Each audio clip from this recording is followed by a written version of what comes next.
वृंदावन के छठ गोस्वामी श्रील जीव गोस्वामी अपने ग्रंथ भक्ति संदर्भ में इस बात का वर्णन करते हुए कहते हैं कि भक्ति ही सर्वोपरि अत्यंत उत्कृष्ट और सर्वश्रेष्ठ तत्व है। उनका कहना है कि थोड़ी सी भक्तिमय सेवा द्वारा भी भगवान अपने भक्तों को प्रति गंभीरता से वशीभूत हो जाते हैं और इसका प्रमाण देते हुए वे विष्णु धर्म नामक ग्रंथ के एक श्लोक को उद्धृत कर जिसमें कहा गया है कि मात्र तुलसी दल और थोड़े से जल की बूंदों से भी भगवान अपने भक्त के वश में हो जाते हैं।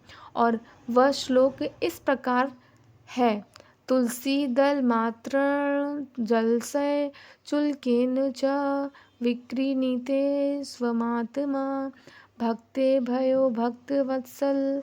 तो इस प्रकार से हम समझ सकते हैं कि श्रीमती तुलसी महारानी भगवान श्री हरि को कितनी प्रिय हैं।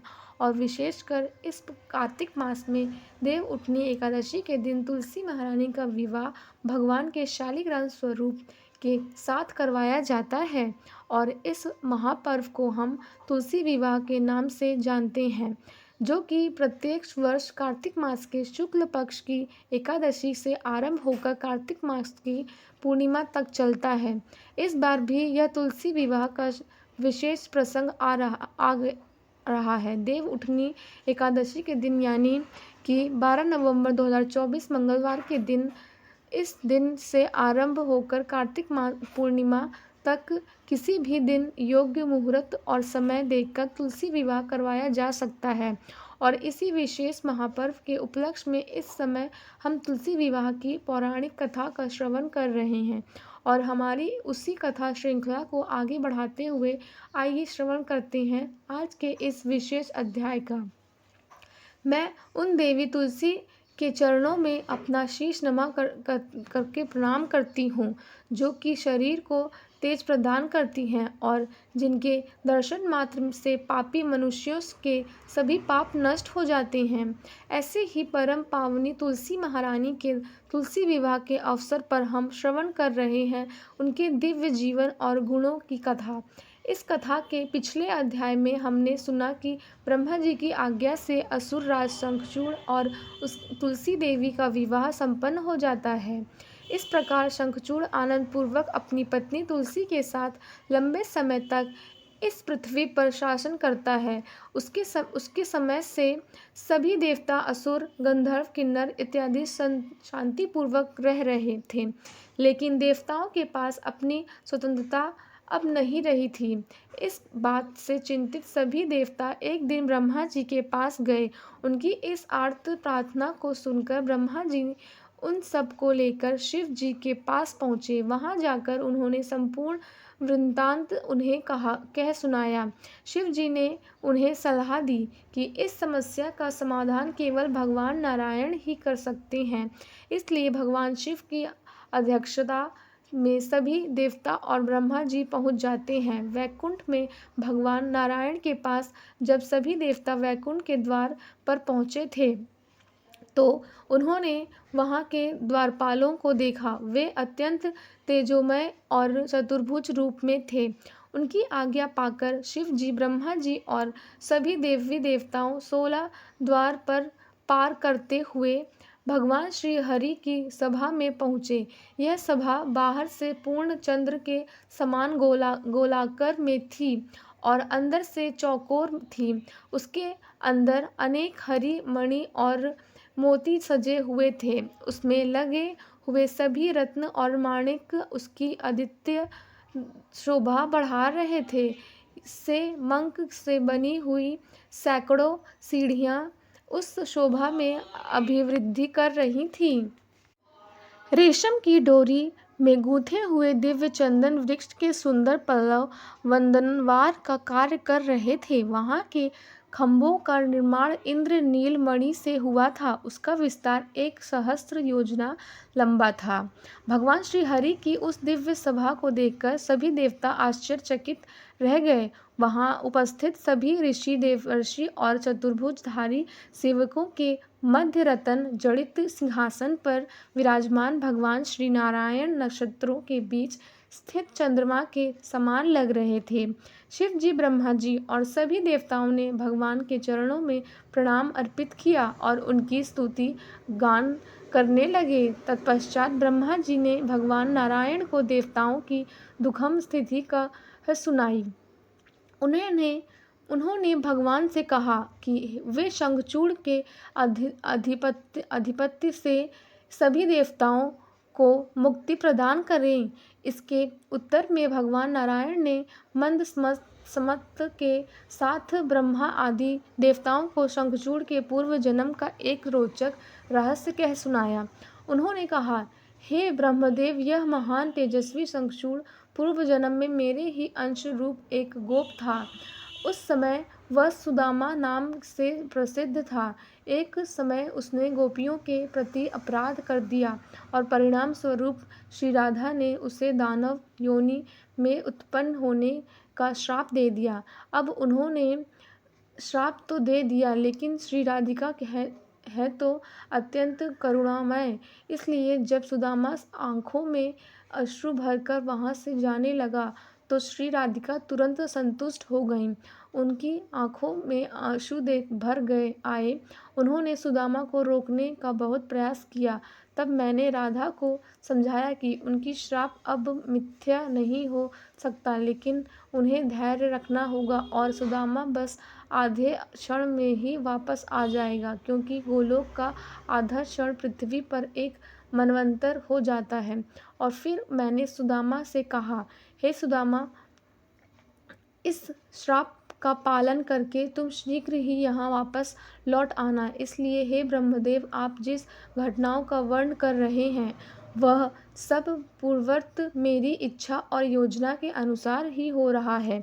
शंखचूड़ अवश्य ही अपने निर्धारित समय पर वापस गोलोक में आ जाएगा। इस समय आप मेरा यह त्रिशूल लेकर भारतवर्ष में जाइए। भगवान शंकर इस त्रिशूल से उसका वध करेंगे, लेकिन शंखचूड़ सदैव अपने गले में संपूर्ण मंगल प्रदान करने वाले मेरे कवच मंत्र को पहन कर रखता है। जब तक यह कवच उसके शरीर पर है तब तक उसका वध करना असंभव है। अतः मैं ही ब्राह्मण का वेश बनाकर उससे उसका कवच मांग लूँगा। उसके साथ ही जब उसकी पत्नी तुलसी का सतीत्व भंग होगा तब वे निसहाय हो और अशक्त बन जाएगा। उस समय शिवजी इस त्रिशूल से सरलता से उसका वध कर पाएंगे। शंखचूड़ का वध होते ही उसकी पत्नी तुलसी भी अपना शरीर त्याग देगी और वो पुनः मेरी प्रिय बन जाएगी। इस प्रकार सभी देवताओं को आश्वस्त करके भगवान नारायण ने अपना त्रिशूल शिवजी को दे दिया। इस त्रिशूल के साथ शिवजी पृथ्वी लोक में आ गए और सभी देवता गण अपने अपने स्थान पर चले गए। शिव जी ने चंद्रभागा नदी के तट पर एक वट वृक्ष के नीचे अपना आसन जमा लिया। उन्होंने अपने एक दूत पुष्पदंत गंधर्व को एक संदेश लेकर शंखचूड़ के पास उसकी नगरी में भेजा। असुर राज शंखचूड़ की नगरी देवताओं की अमरावती से भी अत्यधिक ऐश्वर्यवान थी। उसके सामने कुबेर का भवन भी सामान्य लग रहा था। उस नगर की लंबाई 10 योजन थी और चौड़ाई 5 योजन। 7 दुर्गम खाइयों से वह सुरक्षित थी। प्रज्वलित अग्नि के समान निरंतर चमकने वाले करोड़ों रत्नों से उसका निर्माण हुआ था। चारों ओर सुंदर महल और भवन सुशोभित थे। इस नगरी के मध्य में शंखचूड़ का महल था। अत्यंत उच्च गगन स्पर्शी मणिमय प्राचीर से वह भवन घिरा हुआ था। पुष्पदंत एक के बाद एक सभी द्वारों को द्वारपाल की आज्ञा से पार करते हुए अंत में 9वें द्वार पर पहुंचा। उस द्वार से अंदर आते ही पुष्पदंत ने देखा कि सभी राजाओं के बीच में शंखचूड़ एक भव्य सिंहासन पर विराजमान था। वो नक्षत्रों के बीच छिपे चंद्रमा की तरह दिख रहा था। सोने और रत्नों से सजे हुए उस सिंहासन के ऊपर सुवर्ण छत था। शंखचूड़ के ऐश्वर्य को देखकर पुष्पदंत गंधर्व भी आश्चर्यचकित रह गया। उसने एक दूत के रूप में अत्यंत विनम्रता से शंखचूड़ को प्रणाम किया और भगवान शिव का संदेश कह सुनाया। पुष्पदंत ने कहा, हे राजेंद्र, मैं भगवान शंकर का दूत हूँ। मेरा नाम पुष्पदंत है। शिवजी की कही हुई बातें मैं आपके समक्ष कहने जा रहा हूँ। अब आप देवताओं का राज्य और उनके अधिकार उन्हें लौटा दीजिए, क्योंकि वे देवेश्वर श्रीहरि की शरण में गए थे। उन प्रभु ने अपना त्रिशूल देकर आपके विनाश के लिए शिव जी को भेजा है। त्रिनेत्रधारी भगवान शिव इस समय चंद्रभागा नदी के तट पर वट वृक्ष के नीचे विराजमान हैं। आप या तो देवताओं का राज्य उन्हें लौटा दें या फिर भगवान शिव के साथ युद्ध करें, यह आपका निर्णय है।